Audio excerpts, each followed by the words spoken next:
بسم اللہ الرحمن الرحیم۔ عزیز طلبہ، آج کے اس لیکچر میں ہم اردو انٹر پارٹ 2 سبق نمبر 8 ہوائی کا خلاصہ پڑھیں گے۔ اس سبق کی مصنفہ بیگم اختر ریاض الدین ہیں۔ اس سبق کی اگر اہمیت کی بات کی جائے، اس خلاصے کی اہمیت کی بات کی جائے تو اس کا خلاصہ لاہور بورڈ میں 2015، 2016 اور 2017 میں پوچھا جا چکا ہے۔ اسی طرح گجرانوالہ بورڈ کی اگر بات کی جائے تو 2015، 2016 اور 2018 میں اس سبق کا خلاصہ بورڈ میں پوچھا جا چکا ہے۔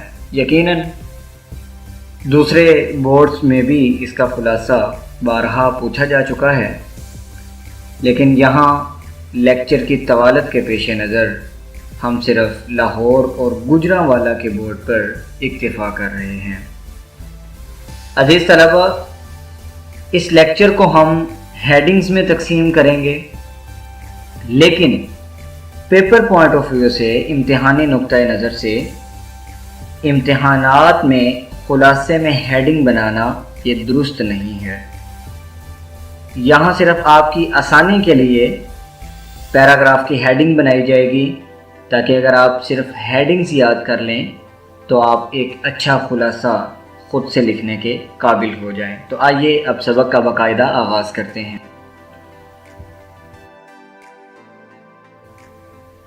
مصنفہ لکھتی ہیں کہ انہیں سیاحت کا ہمیشہ شوق رہا، جبکہ میاں کی خاطر ہوائی کے 6 گھنٹے کے سفر سے انہیں خوف محسوس ہو رہا تھا، لیکن ٹوکیو سے ہونولولو کے خوشگوار سفر کے باعث وہ کلکتہ کے کسٹم آفس کی بدسلوکی بھول گئیں۔ ہونولولو پہنچیں تو ایئرپورٹ پر میاں کی غیر موجودگی ایک بار پھر پریشانی کا باعث بنی۔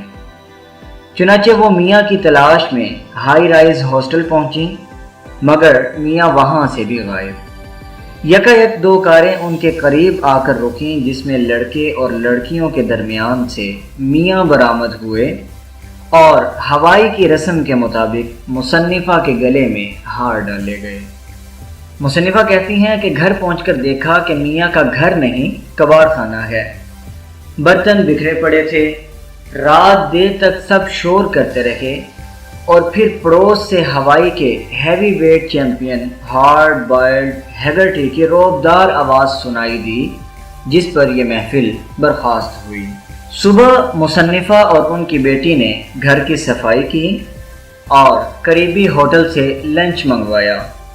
شام کو وہ سیر کے لیے نکلی تو ہر طرف سبزہ ہی سبزہ تھا۔ دوسرے دن وہ ہنوما بے پر پکنک منانے کے لیے گئیں۔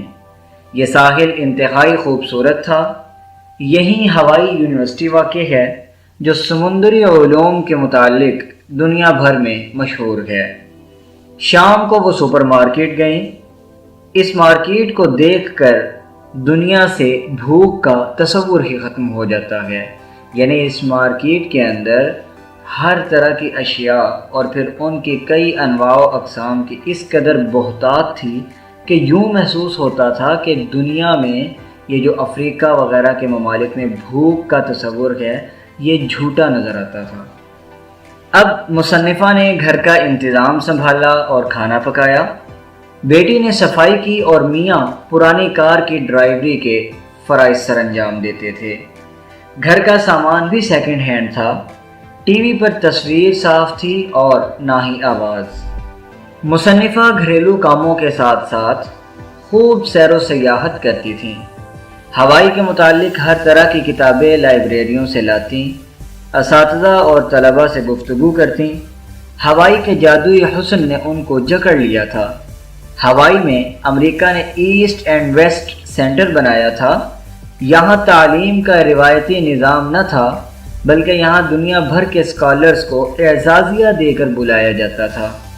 وہ اسکالرز اس سینٹر میں 10-12 مہینے گزارتے تھے۔ ان کا کام یہاں رہ کر صرف ریسرچ کرنا تھا۔ ان کا کوئی امتحان نہیں ہوتا تھا۔ بہترین رہائش، آرام دہ لائبریری، بہترین ریسٹورنٹ، غرض ہر طرح کی سہولت انہیں حاصل ہوتی تھی۔ مصنفہ کے شوہر بھی یہاں سینئر اسکالر کے طور پر آئے تھے۔ ایسٹ اینڈ ویسٹ سینٹر میں ایک جاپانی باغ قابل دید تھا۔ یہاں دنیا کا ہر پھول پایا جاتا ہے۔ ساکن پانی میں تیرتی رنگین مچھلیاں اور قسم قسم کے درخت دیکھ کر روح مسحور ہو جاتی تھی۔ سینٹر کے ساتھ ہوائی یونیورسٹی میلوں تک پھیلی ہوئی تھی۔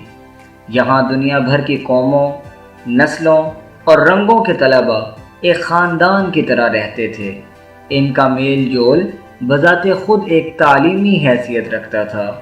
ظاہر سی بات ہے کہ یہاں دنیا کے کونوں کونوں سے مختلف تہذیب و ثقافت، مختلف کلچر کے حامل، مختلف تہذیب و تمدن کے حامل جب طلباء آتے تھے تو آپس میں ایک دوسرے کی معلومات شیئر کرنے سے، ایک دوسرے کے احوال اور واقعات کا جائزہ لینے سے ظاہر سی بات ہے کہ ان کو ان کے ممالک کے بارے میں کافی اور اچھا خاصا ایک تعلیمی مواد مل جاتا تھا۔